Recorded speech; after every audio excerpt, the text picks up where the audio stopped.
All right, next up, Colorado State, Texas. Texas 32.5-point home favorites, 59.5 the total. So I do think Colorado State's a team to watch out for this year as far as I think they'll be better. Are they ready for this trip to Texas? That remains to be seen. But Braden Fowler-Nicolosi takes over at quarterback. He's got to cut down on interceptions, too many. But he also had 22 touchdowns, 3,500 passing yards. There's good arm talent with this guy, Braden Fowler-Nicolosi. Just got to cut down on the mistakes. Justin Marshall will take over at running back. 4 starters on the O-line back, which is great. I think their offense could be pretty good this year. Will it work on the road against Texas?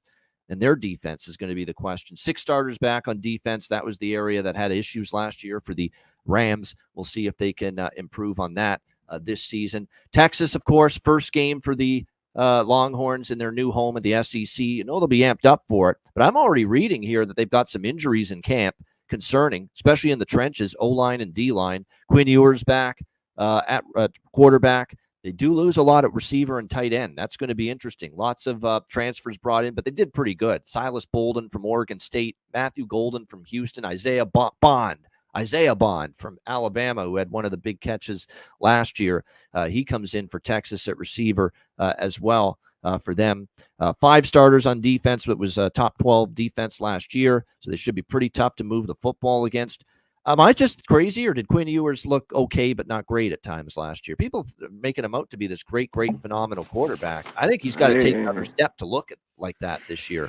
I thought he was okay. I don't think he was phenomenal last year. So Quinn Ewers is going to have to play well. And if he doesn't, there's a certain man with some big quarterback lineage and heritage in his own family ready to take his spot, talking about Arch Manning.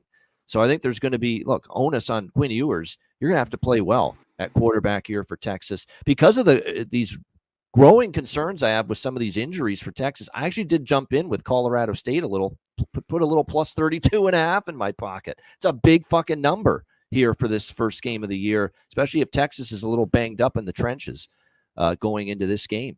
C-Mac, what do you think here? Colorado State, Texas. Yeah, one thing with Colorado State, the defense isn't great, and Texas should be able to move the ball.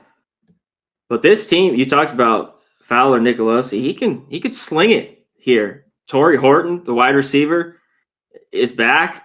Maybe they can make some noise. Texas solid defense all year. Total defenses were 34th. Pretty good from start to finish. And I think they'll be pretty good this year. Yeah, I thought, was he great? No, 22-6 picks, and he had great wide receivers. He's got to deal with a whole new, group of wide receivers. Very good, of course, is Texas. They bring him in, but we got to deal with that. Safety running back, Baxter getting hurt isn't great, but I think in the end they'll be fine at running back. I like it too. I think Colorado State, if the defense, they're going to give up, but if they could score here, Van, a little bit, I think they can hang within the number. I agree with you here. I think this is maybe a bit too many.